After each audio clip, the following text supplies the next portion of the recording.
Aujourd'hui, je vous emmène faire un petit voyage culinaire direction l'Afrique de l'Ouest avec une recette incontournable, le dibi d'agneau, une viande grillée à la perfection, marinée avec des épices bien parfumées et servie dans la pure tradition.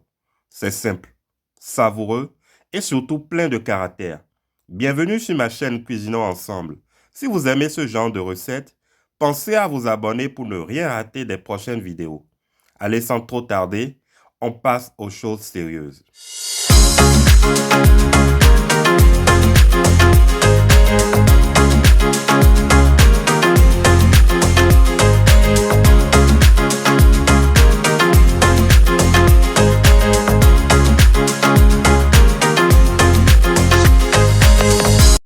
Avant de commencer, je tiens à préciser que ceci n'est pas la recette traditionnelle du dibi d'agneau, c'est une recette revisitée à ma manière. Et pour ma recette, j'ai besoin d'1 kg de viande d'agneau que j'ai lavé et égouttée. Pour mariner ma viande, mélange frais d'épices, oignons, ail, gingembre, poivre, d'un mélange de 5 épices en poudre, un poivron vert, un oignon, 2 piments verts, de la moutarde, de l'huile végétale, du sel, de la purée de feuilles de laurier, de feuilles de persil séchées, de piment fort en poudre, de piment spécialement assaisonné pour accompagner la viande grillée, d'un igname en accompagnement de notre dibi d'agneau et d'une purée de tomates faite maison pour faire une sauce pour accompagner notre dibi d'agneau. Dans un premier temps, je transvase mes morceaux de viande d'agneau dans un plat pour four. Je rajoute ensuite les 3/4 de ma purée d'épices. Je rajoute du 5 épices, du sel, un peu d'huile végétale et à l'aide de la main, je viens bien mélanger pour que ma marinade puisse bien s'incorporer à ma viande.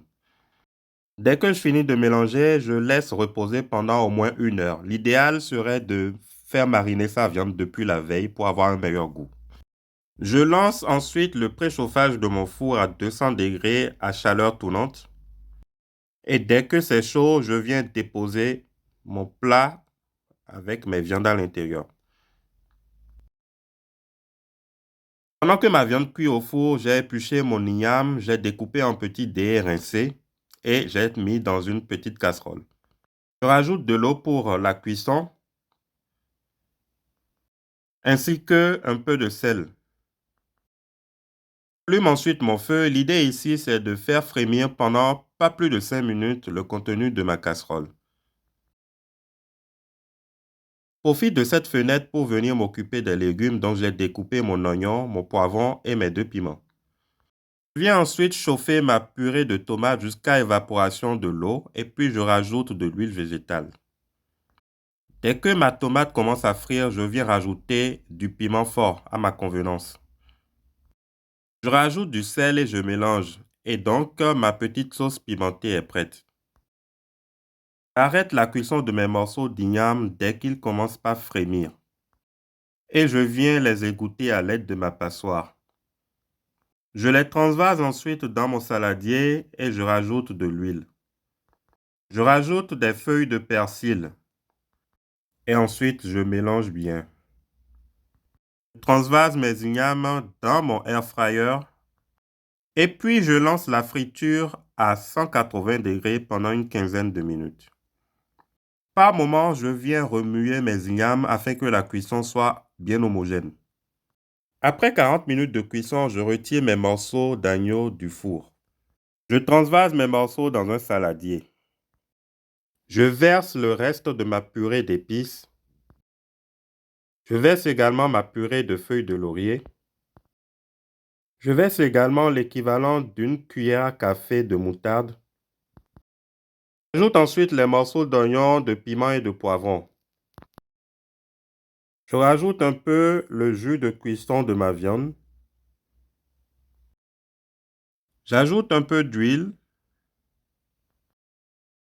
Je viens de changer de saladier parce que le précédent était assez limite. Et à la main, je mélange bien. Je prends une feuille de papier cuisson sur laquelle je viens bien étaler mes morceaux de viande. Et puis je viens refermer ma feuille de papier.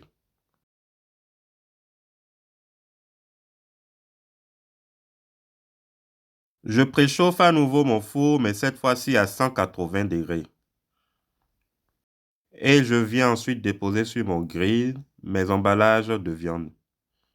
Et que c'est chaud, je viens déposer mes emballages de viande à mi-hauteur dans le four. Je n'oublie pas de contrôler la friture de mes morceaux d'igname. Là, c'est bien doré et ça a l'air croustillant, donc c'est bon.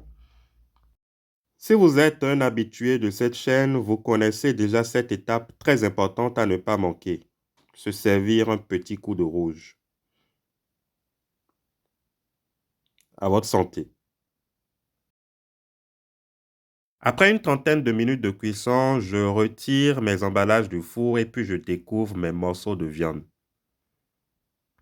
Encore bien fumant.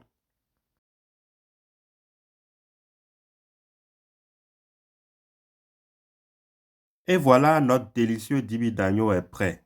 Une viande bien grillée, pleine de saveurs, tendre à souhait, de quoi régaler tout le monde à table. Et pour l'accompagner, de l'igname sauté et de la sauce tomate pimentée. Si cette recette vous a plu, n'hésitez pas à laisser un petit pouce bleu, à la partager autour de vous et surtout, abonnez-vous à ma chaîne Cuisinons ensemble pour ne rien rater des prochaines recettes.